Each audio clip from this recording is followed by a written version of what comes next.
Hi, I'm Tracy Sofra, and this is the Women of Wealth podcast. Welcome to episode 6. And in this particular episode, I'm calling this the reality check, right?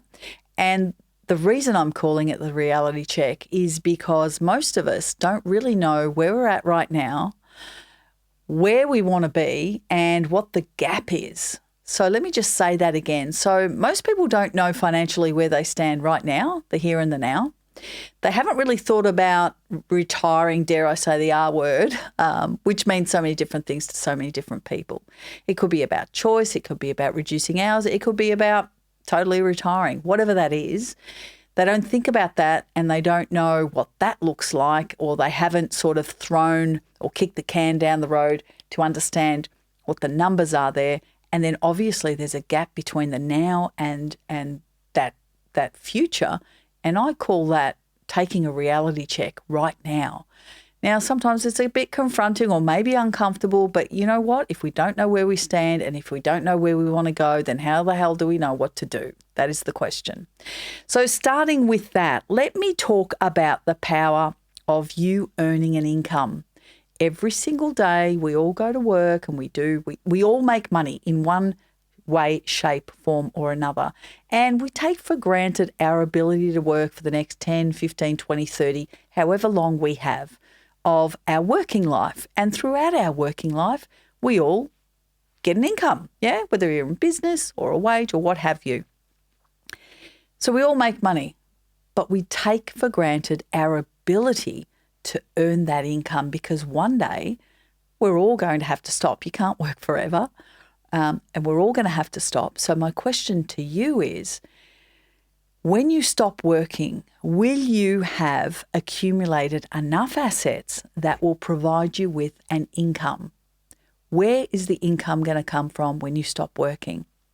So that in itself is a bit of a confronting question, but most people don't think about that.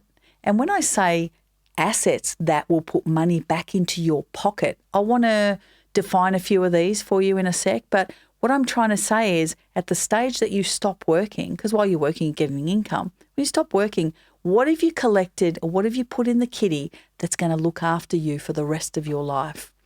And that's what we call investable assets.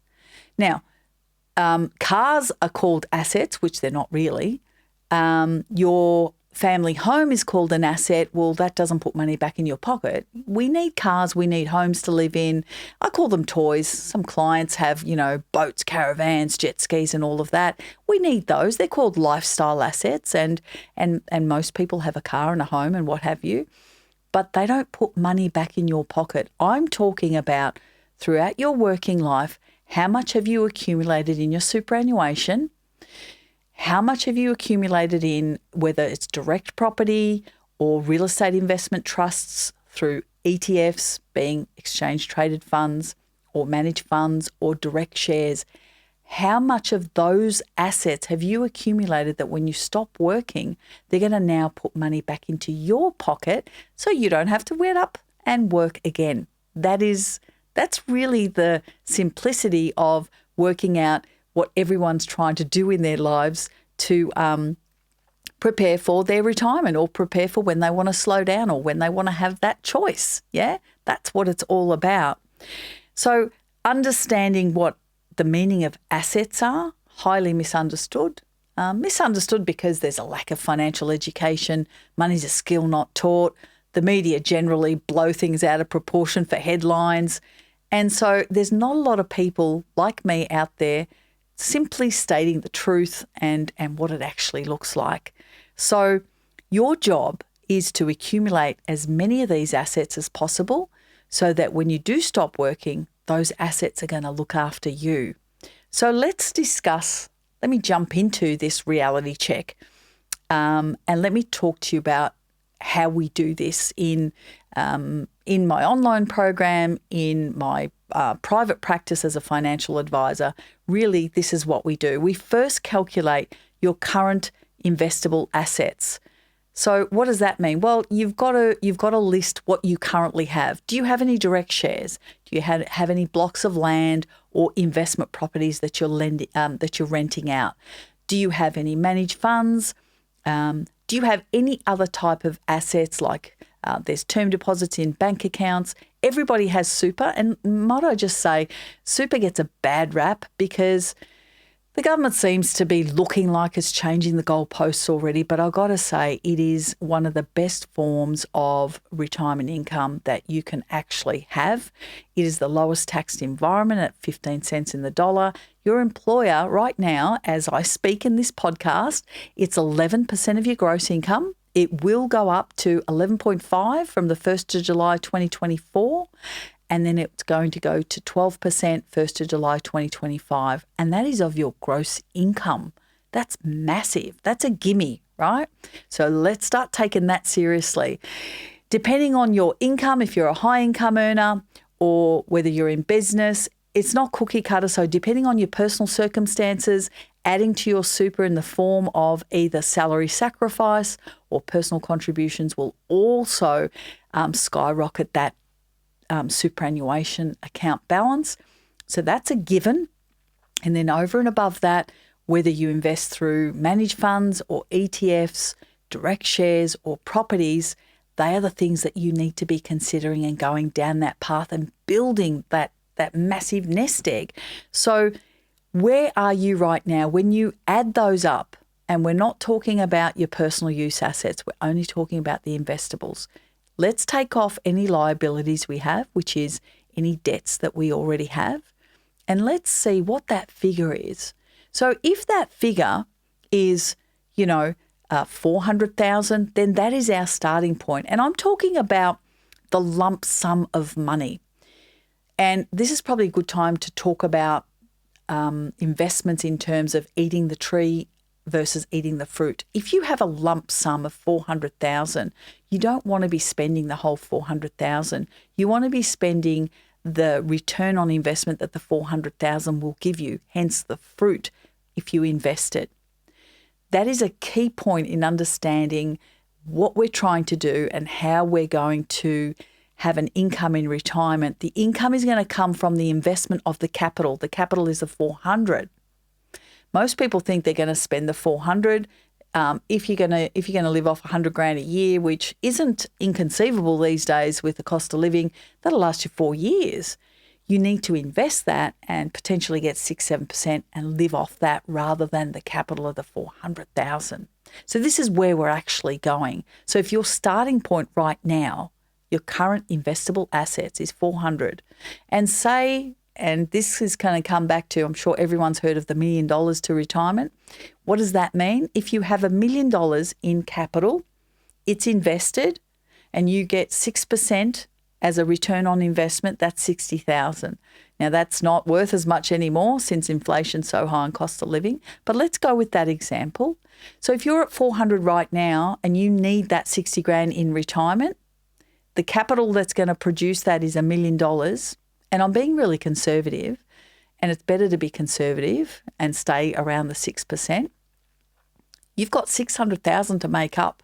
Now, okay, so that's the gap. The gap is, wow, I need 600,000 between now and say I'm age 40. I can't.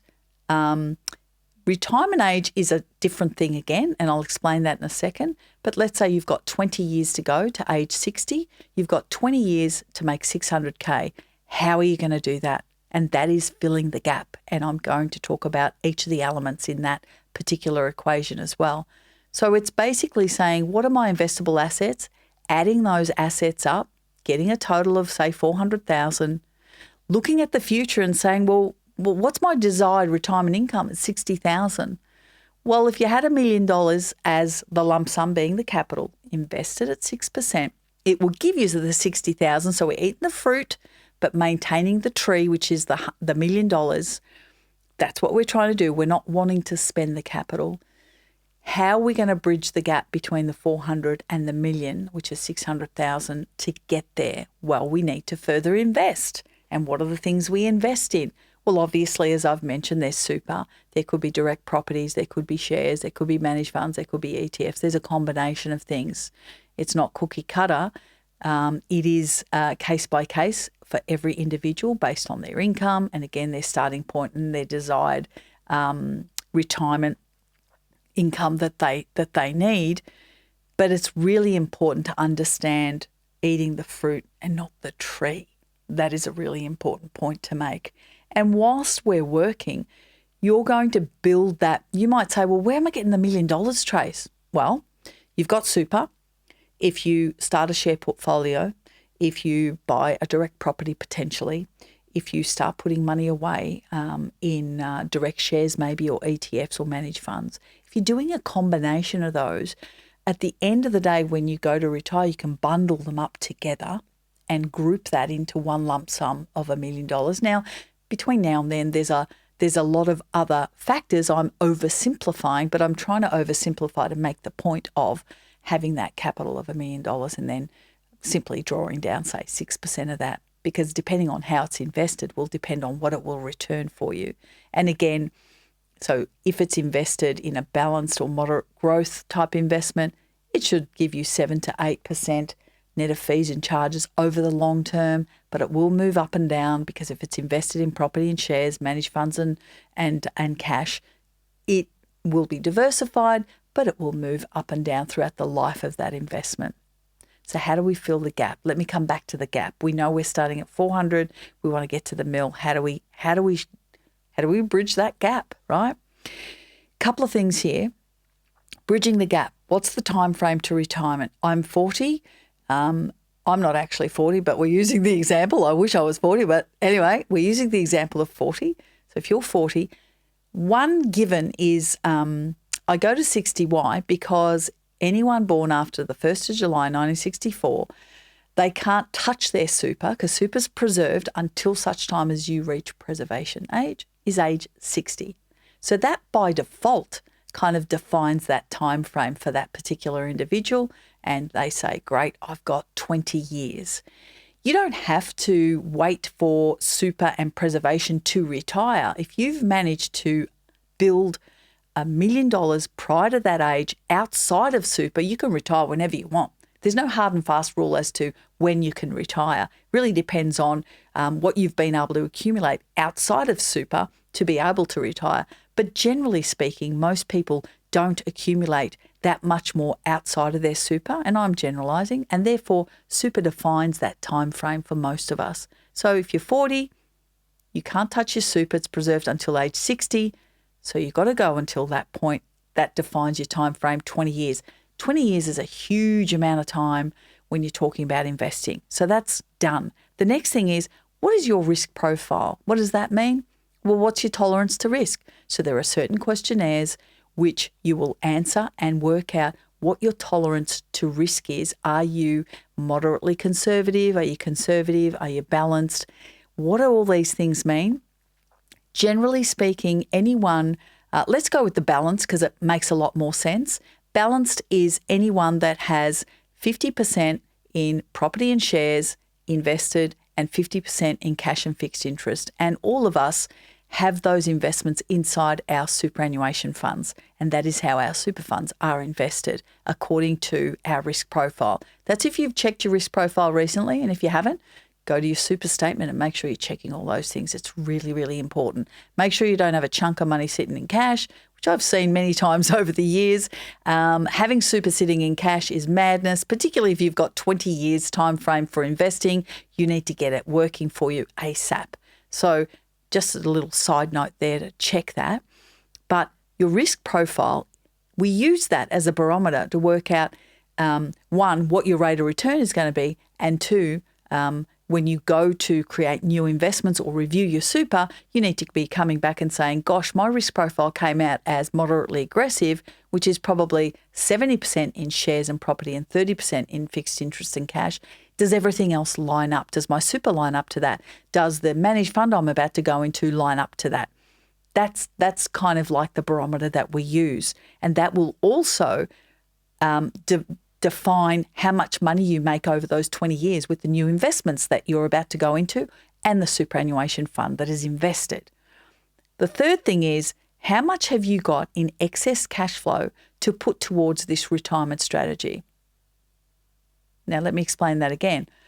How much have you got at the end of the month or end of the fortnight or whatever it is, usually we work out monthly, to put towards your retirement future? How do you work that out? Well, dare I mention the ugly word budget, which I really don't like, as you all know.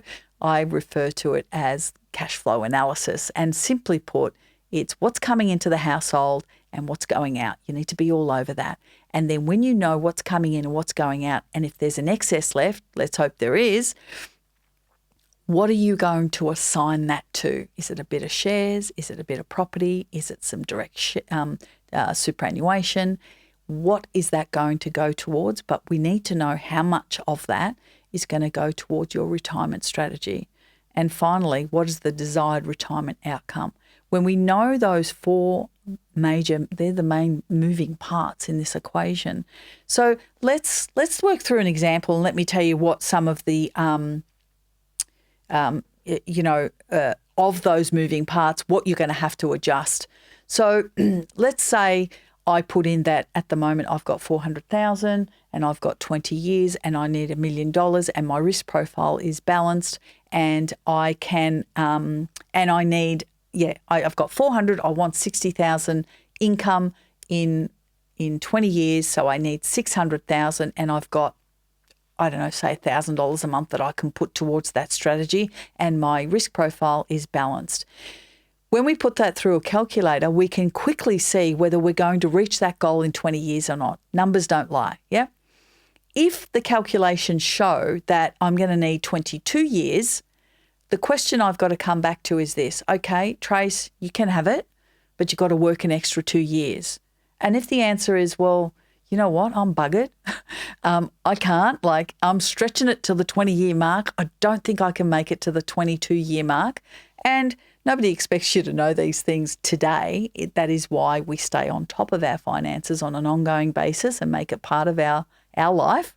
Our financial planning for ourselves, for our future, needs to be part of your everyday life now. This is what I advocate all the time. Because, how do you know what you're gonna feel like in 20 years' time? You've got to be reviewing it on an ongoing basis. But given where we're at and what we know today, you might unequivocally say, you know what, I can't do the extra 2 years. It's just not going to fly. Okay, what can we do? Well, you can live off less if you don't want to work an extra 2 years. You can add more to that strategy and see if it reduces that, gets it closer to the 20-year time frame. You can take on more risk with your investments. Instead of being balanced, you can go moderately aggressive. You can tweak a few of those things, but basically they're the only elements you've got to play with. If you're not happy with the fact that based on your current risk profile, how much you're putting towards it, what your starting point is and what you need at the end, you're not going to get it till 22 years, Trace. You're going to get it at 20. You've got to make a decision because it is what it is. It almost is like working those elements out and then making decisions from there. If the result is that you're going to get there in 18 years, happy days, you can retire a couple of years earlier. Or you might make the decision that, you know what, I was putting $1,000 a month towards this strategy. Maybe I only need to put 800 and I can put the other 200 towards something else. So it gives you all of that ability to tweak. But what I'm trying to get across here is understand where you are today, understand where you want to go and how you're going to fill that gap. And that gap is determined by those four main elements. Where are you today? Where do you want to be? So really the desired retirement income, how much cash flow you've got to put towards that, what is the risk profile and what is the time frame. And that's kind of it in a nutshell in working out where you're going to go based on where you are today. It's that reality check that not everyone loves doing, but it's a key component in planning for your future. So depending on all of those moving parts, you will have to make those decisions. But the key is holding yourself accountable. Yeah. It's really, really easy not to do that. And it's really, really easy to look at these things once in a while because, it's not so much fun. But if you blend it into your lifestyle, if you make a commitment to yourself that this is now the new you, this is what you do, and this is part of your financial life, then you can stay focused on your finances on an ongoing basis and adapt as required. And because this is not an exact science. You're human, there's moving parts, and it's incredibly important to be flexible and adapt and evolve as you go. But what you're going to find, let me tell you this, let me assure you of this, what you're going to find is you're going to build your confidence, you're going to build your trust, and you're going to build the empowerment piece to be able to make informed financial decisions for yourself. And at the end of the day, doing nothing gets nothing, but doing something certainly changes everything. So quite often, some of the naysayers have always said to me, "Oh, what difference is it going to make? If we don't reach it, and I'm no expert, I'm not going to get there." For every reason that people think they can't do it, I will just purely and simply say this: getting all over your finances, staying focused, staying accountable, and looking at it always, and setting goals and adapting and evolving is going to get you there versus doing nothing and being in the same position. So do nothing, and nothing is, nothing changes in your life. So with that, I hope that has enlightened you. I hope that's given you some aha moments in terms of the fruit and not the tree, and how we piece these things together. So make sure, please subscribe to our podcast on your favourite platform, and be sure to check out all of our other episodes. Thank you for joining me, and I'm really looking forward to sharing with you over the series some more of my pearls of wisdom.